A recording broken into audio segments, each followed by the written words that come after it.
Olá, pessoal, sejam bem-vindos ao nosso Fórum de Práticas do Cuidar 2. Hoje nós vamos estar, então, finalizando as ostomias, né? Falando um pouco sobre as ostomias para a alimentação do nosso paciente. Só dando uma retomada aqui, um feedback para vocês, né? Então, estoma ou estomia significa essa abertura, né? Esse orifício com uma comunicação externa, né? Que pode ser permanente, né? Devido a um problema, o paciente vai ter que ficar com esse estômago o resto da sua vida, ou temporário até melhorar o processo de cicatrização, né? O trânsito intestinal, enfim. A gente tem as ostomias de eliminação, que vão ser as ostomias urinárias, que a gente tem lá a vesicostomia, a ureterostomia, a nefro e a pielostomia. A gente tem as estomias, né, intestinais, que são as ilio e as colostomias, em que a gente vai estar vendo a abertura, então, do estômago na ileostomia do lado direito do corpo do nosso paciente, e a colostomia vai depender se é no colo ascendente, transverso ou descendente, né, podendo estar localizado, então, tanto do lado direito quanto esquerdo. A gente ainda tem os estomas respiratórios, que vão estar mantendo a permeabilidade das vias aéreas superiores, né, do nosso paciente, e que também já é utilizada para pacientes que têm aí, estão em uso de ventilação mecânica. Então, tem a traqueostomia e a pleurostomia. E agora a gente vai estar abordando, então, um pouco as ostomias de alimentação, né, que vão ser para aqueles indivíduos que de alguma forma não conseguem mais se alimentar de via oral, por via oral, ou estão há muito tempo com a utilização da sonda nasoentérica, né? Então, esse estômago ele pode estar localizado no esôfago, no estômago ou no jejuno, que é a parte lá do intestino delgado. Lembra? Duodeno, jejuno e ilho. Então, aqui um exemplo de uma gastrostomia infantil, né? Então, o que é essa gastrostomia? Vai ser essa intervenção realizada pela equipe cirúrgica, né? Que vai estar fazendo uma ligação direta entre o exterior e o estômago, né? Ou seja, a gente vai desfazer o trânsito natural da digestão, né? Ela vai começar a se dar a partir do estômago, dessa boca, desse estômago. O principal objetivo é impedir que os alimentos fluam pela essa via normal em decorrência de alguma doença que esse paciente teve, um câncer no estômago, uma estenose ou alguma disfunção anatômica, tá? Então, os candidatos para esse procedimento são aqueles pacientes que têm várias patologias que estão impedindo a digestão por via oral, tá? Ou ainda aqueles que estão com um tempo muito prolongado de sonda, né? Necessitando fazer essa construção cirúrgica diretamente para o estômago, né? Então, quais são as causas que são associadas, né, a essa perda da ingesta alimentar, né? O que pode, então, fazer com que esse indivíduo realize, né, tenha que realizar uma gastrostomia ou uma jejunostomia, né? Pacientes que tiveram um acidente vascular encefálico, né, que não estão conseguindo aí, ou doenças neurológicas que não conseguem mais deglutir, que não conseguem mais mastigar, né? Ainda decorrente de um traumatismo craniano, né? Esse paciente, para não ficar tanto período, para ter uma fonte de alimentação, né? Não ficar um período tão grande em jejum, é realizado esse estômago. Para pacientes que tenham transtorno na boca, faringe, esôfago, né? Toda a parte do trato digestivo, né? Ainda quando a gente tem estenoses, eu não tinha colocado ilustração na aula anterior, então aqui a gente tem um raio-x de uma estenose, a gente vê a luz aqui essa luz do tubo digestivo e esse estreitamento aqui, né? Então não passa mais alimento, ou se passa é muito pouco. Ainda pode ser realizada decorrente de cânceres, né? Neoplasias, né? Tanto orofaríngeas como esofágicas e gástricas. Né, vai depender muito, então, do lugar do tumor para estar realizando esse tipo de procedimento. Algumas contraindicações, né? Pacientes que estão com um acúmulo de líquido no abdômen, lembra que a gente viu lá o sinal de Piparote, né? Que a gente pode estar fazendo em pacientes que tenham um problema hepático e vão ter ascite, é contraindicado, né? Quem tem algum problema com coagulopatia também é contraindicado, doenças de parede gástrica também, né? Quem tem dificuldade em cicatrização tem que ser avaliado, né? Quando os pacientes estão com uma inflamação do peritônio, lembra aquela membrana serosa que reveste toda a parte abdominal, peritonite? Tem que ser avaliado, é contraindicado, tem que tratar primeiro, né? Quem tem esse carcinomatose peritoneal, né, um carcinoma nessa região também. Quem tem varizes esofágicas, né, gástricas, também é evitado, tá? É contraindicado, além do refluxo gastroesofágico grave. Então, todos os indicativos para realizar uma ostomia de alimentação têm que ser avaliados pela equipe cirúrgica, ok? A alimentação da gastrostomia, ela vai ser muito semelhante à realizada pela sonda nasogástrica, né? A única diferença vai ser o local do catéter, né? Ao invés de inserir pelo nariz, nasogástrica, né? Ela vai ser inserida já direto no estômago da gastrostomia, né? Ela pode ter um balonete que tem um formato, tá? A gente vai visualizar aqui nos slides, mas tem um formato de cogumelo, né? Para ele não ficar oscilando na parede aqui abdominal do paciente, né? Para ficar fixo. Se esse paciente precisar, né, necessitar de mais de 6 semanas de dieta enteral, já é recomendado, né, tá fazendo a substituição da sonda nasoentérica por uma enterostomia, tá?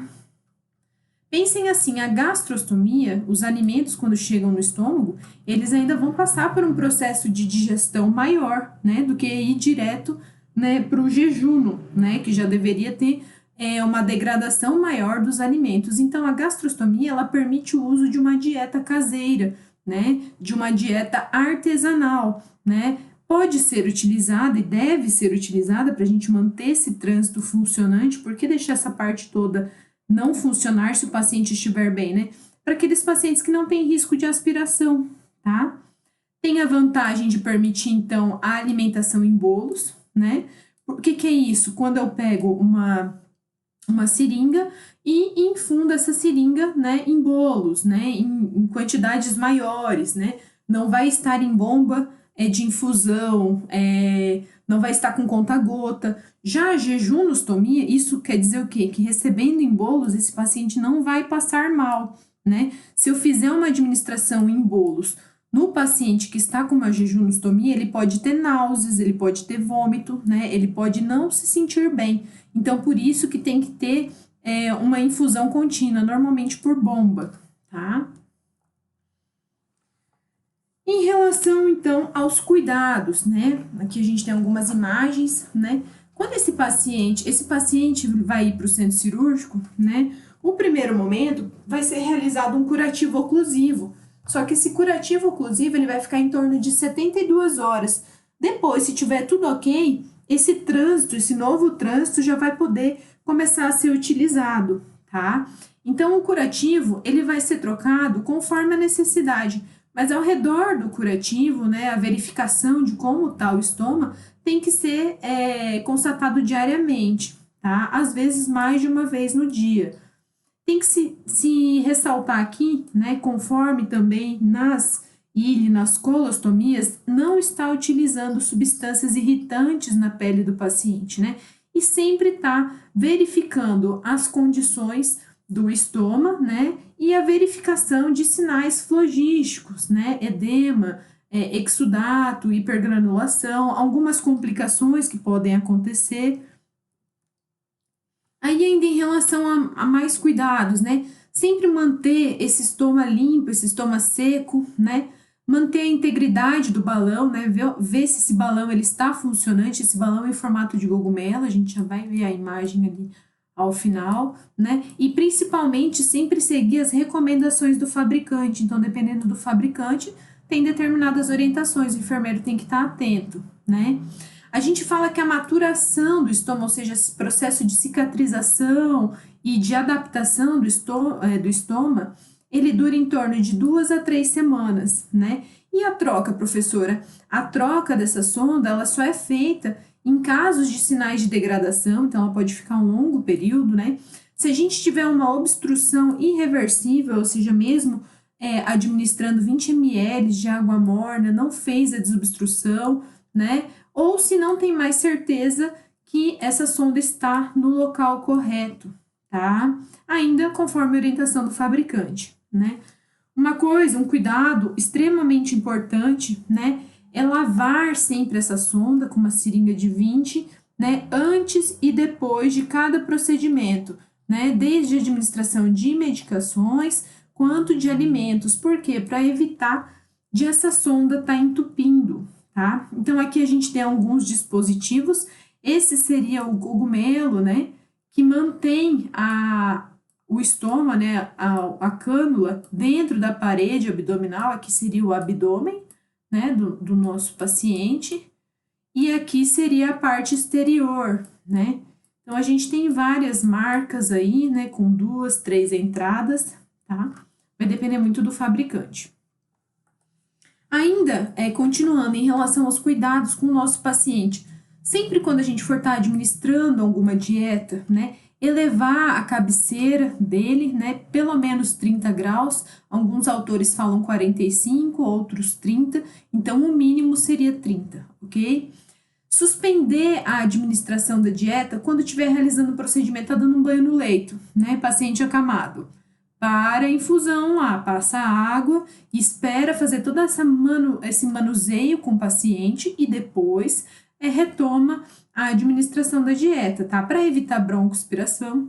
Sempre tá verificando os sinais e sintomas, né? Que seriam esses sinais e sintomas relacionados a um estômago de alimentação, diarreia, dor abdominal, estufamento, né, distensão abdominal, então tá observando e importante tá fazendo anotação, ó, registrando as alterações quanto às eliminações e intercorrências, né? Orientar sempre esse paciente quanto ao cuidado, principalmente quando a gente já estiver pensando num plano de alta, tá? Para o meu paciente fazer orientação ou para ele ou para o cuidador, conforme quem for estar manuseando esse dispositivo. E a gente ainda tem alguns cuidados, né, que devem ser tomados, né, aqueles foram cuidados gerais. Aqui eu tô falando necessariamente dos cuidados pré e pós-operatórios, né. Então, sempre respeitar o período de jejum antes do procedimento cirúrgico, né, para evitar o risco de aspiração, né, extravasamento de conteúdo, de produção de suco gástrico, né. A gente produz mais de 2 litros, né, de suco gástrico por dia, né. Em casos de obstrução, como a Pro falou há alguns slides, né? Lavar com água morna numa seringuinha de 20 ou tentar aspirar o conteúdo gástrico ou intestinal, tá? No caso de exteriorização do catéter, o que é isso? O catéter saiu para fora, professor, e agora? Vai ter que ser comunicado à equipe médica, porque vai ter que ter um reposicionamento desse mesmo catéter, ou a inserção de um outro catéter, né? Tá observando nos casos de náusea, vômito, se isso é recorrente, se não é recorrente, se foi o tempo de infusão da alimentação ou da dieta, tá avisando a equipe médica, né, para ver se a gente diminui o tempo de infusão que foi prescrito, né, tá aspirando o conteúdo gástrico para esse paciente não broncoaspirar. Ainda, né, pensando em pré e pós-operatório, a gente tem que orientar, sim, o familiar e o paciente, como que vão ser esses cuidados, né, mostrar o dispositivo. É isso.